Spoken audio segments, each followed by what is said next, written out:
Hello, ഇന്ന് നമ്മൾ പോണത് ഒരു അപൂർവ ക്ഷേത്രത്തിലേക്കാണ്. അപൂർവ ക്ഷേത്രം പറഞ്ഞാലും പോരാ, അതെന്താ പ്രത്യേകത എന്നറിയോ? ഒരു 1500 വർഷം പഴക്കം ചെന്ന ഒരു ആൽമരത്തിൻ്റെ ഒക്കെ ഉള്ള ഒരു ശിവക്ഷേത്രമാണ്. ആ ക്ഷേത്രത്തിൻ്റെ ആൽഞ്ചോട്ടിൽ പോയിട്ട് നമ്മൾ വിചാരിച്ച കാര്യങ്ങൾ നടക്കോ ഇല്ലേ എന്നറിയാൻ വേണ്ടിയിട്ട് മണ്ണിൽ കൈവച്ചാൽ തന്നെ ഈ കൈ വന്ന് ചേരും. അത് നടക്കുകയാണെങ്കിൽ മാത്രം, നടന്നില്ലെങ്കിൽ ചേരില്ല ഈ കൈ. അപ്പം അങ്ങനെ ഒരു വിശേഷമുള്ള സ്ഥലമാണ്. പിന്നെ അത് എവിടെയാണെന്നറിയോ? കോയമ്പത്തൂരിൽ നിന്ന് 25 കിലോമീറ്ററുള്ള കാരമട പക്കത്തുള്ള തെന്നാസിയപ്പൻ കോവിൽ എന്നാണ് ഈ ക്ഷേത്രത്തിന് പറയാം.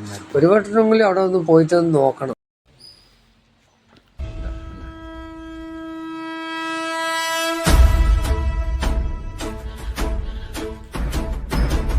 ஓடி ஓடி ஓடி ஓடி உட்கலந்த ஜோதியை நாடி நாடி நாடி நாடி நாட்களும் கழிந்து போய் வாடி வாடி வாடி வாடி மாண்டு போன மாந்தர்கள் கோடி கோடி கோடி கோடி எண்ணிறந்த கோடி.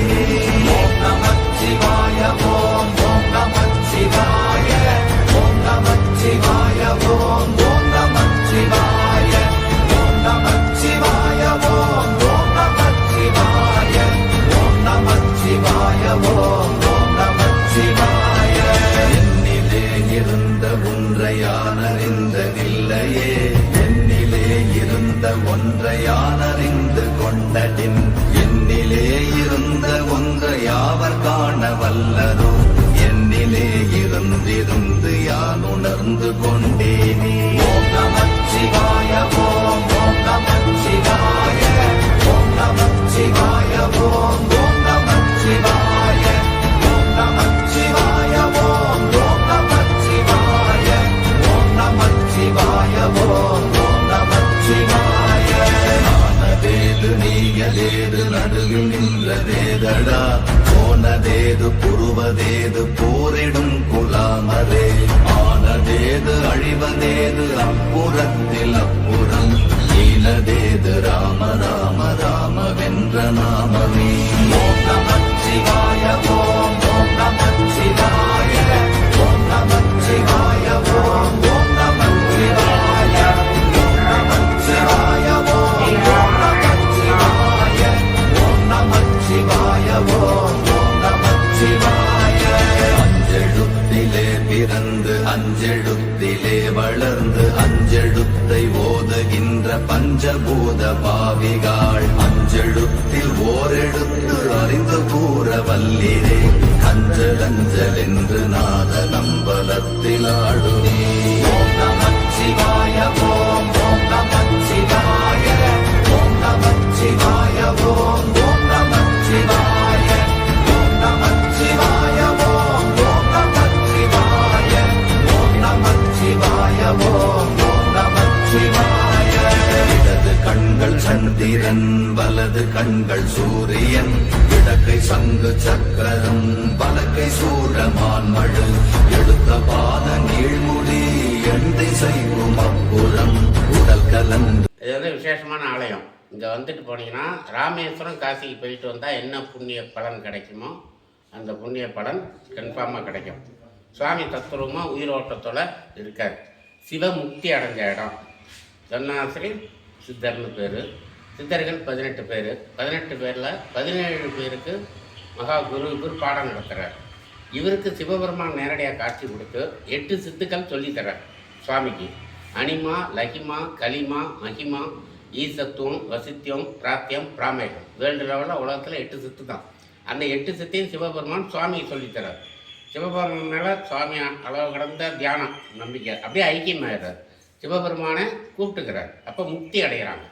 ஜீவ சமாதிங்கிறது வேறு, முக்தி அடையிறதுங்கிறது வேறு. சிவபெருமானே இப்படி சிவனாய் உட்காந்துட்டாருங்க. சுவாமிகள் மறைஞ்ச சிவன்கிட்ட போய் 4500 வருஷங்கள் ஆகுது. ஆமாம். அப்படி இருக்கும்போது அப்போ வந்து இந்த ஆலயத்தில் உங்களுக்கு அந்த மரங்கள் மட்டும்தான். மரம் வந்து 1500 வருஷமாக தான் இருக்குது. இப்போ சரி கண்களாக அப்பயே சுவாமி இங்கே உட்காந்து சிவபெருமான் நோக்கி தியானம் பண்ணுறாரு. அப்போ கடும் தியானம் பண்ணும்போது வெயில், காற்று, மழை அப்போலாம் எதுவுமே கிடையாது. வெறும் இந்த மரங்கள் சின்ன கண்ணு தான். ரொம்ப காடாக இருக்கும். மிருகங்கள் நடமாட்டம் உண்டு. பக்கத்தில் மலையில் யானை, கரடி எல்லா மிருகங்களும் இருக்குது. அப்போ சுவாமியை சுற்றி தியானத்தில் சிவபெருமான் நினச்சி இருக்கும்போது பல மிருகங்கள் வருது. இவர் கண்ணை மூடி சிவனை தியானம் பண்ண நிலையில் இருக்கும். அந்த மிருகங்கள்லாம் சிவபெருமானை ஒதுக்கி விடுறாரு. தன்னிலை மறந்து இருக்கார். அப்போ சிவனே வந்து கடும் தவம் இருக்கவும் சிவனை விட்டு ஐக்கியமாயிடுறார். ஐக்கியமானது தான் சிவமுக்தி அடைஞ்ச இடம். அது ஆலமரம் ஆயிரத்தி மரங்கள்லாம் பாருங்கள், அதோட அமைப்பை பாருங்கள், அதிசயம், ஆச்சரியம், அற்புதம்.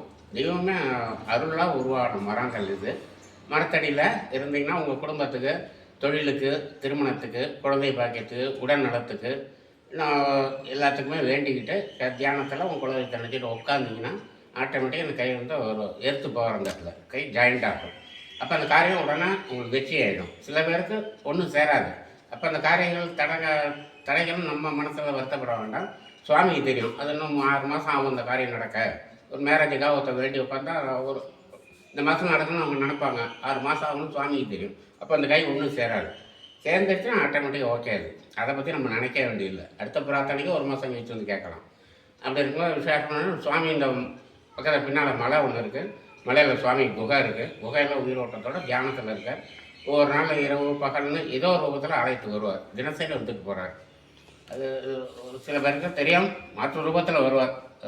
நம்ம கண்டுபிடிக்கிற கஷ்டம். அதுக்கு அப்பர், திருஞான சம்பந்தர், மாணிக்கவாசர், சுந்தரர், 18 சித்தர்கள், 63 நாயன்மார்கள், இவங்களுக்கெல்லாம் வந்து சிவபெருமான காட்சி கொடுத்தாங்க, அருள் கொடுத்தாங்க. அதனால தான் நால்வரெலாம் தேவாரம் பாடினாங்க. தேவாரம், திருவாசகம், திருப்பாவை, திருவன்பாவை இதெல்லாம் அந்த காலத்தில் பாடினாங்க. அது மாதிரி ரொம்ப விசேஷமாக நாளையும் இங்கே வந்துட்டு போனீங்கன்னா நியாயமான கோரிக்கை எந்த பிரார்த்தனையாக இருந்தாலும் உடனுக்குடன் வெற்றி அடையும். தோல்விங்கிறது கிடையாது. நியாயமான கோரிக்கை உடனே சுவாமி நிறைவேற்றி விடுறேன். சரி சார்.